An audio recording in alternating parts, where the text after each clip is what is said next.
In other words, you're quite sure that every general who serves should not go directly into the defense industry for 10 years.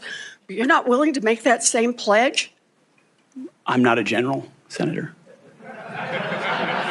You'll be the one, let us just be clear, in charge of the generals. Just say from the outset, though, that this was a tour de force, a takedown, a triumph.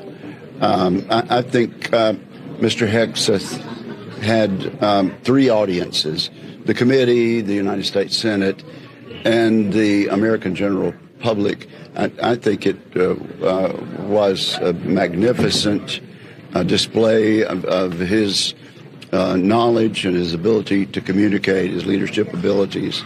And I feel very good about this hearing today. I don't think it could have gone any better. What about that?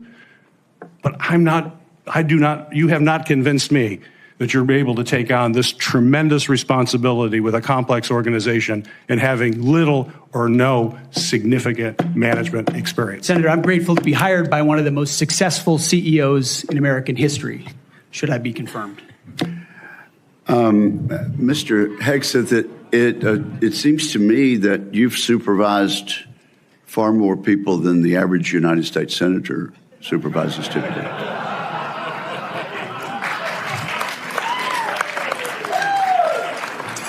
Secretary Austin testified before the House Armed Services Committee a couple of years ago, and responding to a question from me said he had, quote, no regrets about what happened in Afghanistan. I wonder, what do you make of that? Senator, it's shameful.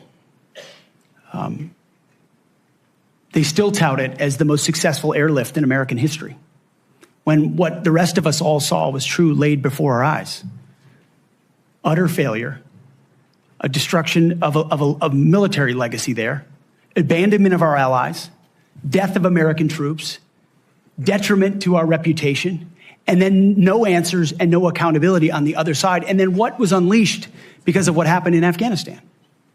The October 7th attacks, an invasion into Ukraine. The world recognized weakness for what it was.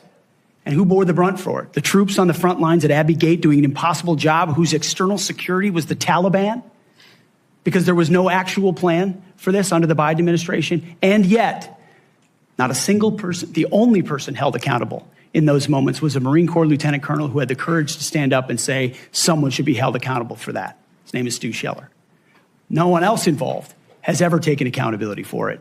And when that microcosm becomes the reality of the perception of the American military or America's commitment to victory and success and positive outcomes, the world responds to that. President Trump is going to restore real deterrence by bringing a real warrior culture back, rebuilding our military, and ending wars properly. And if we have to fight them, winning them decisively.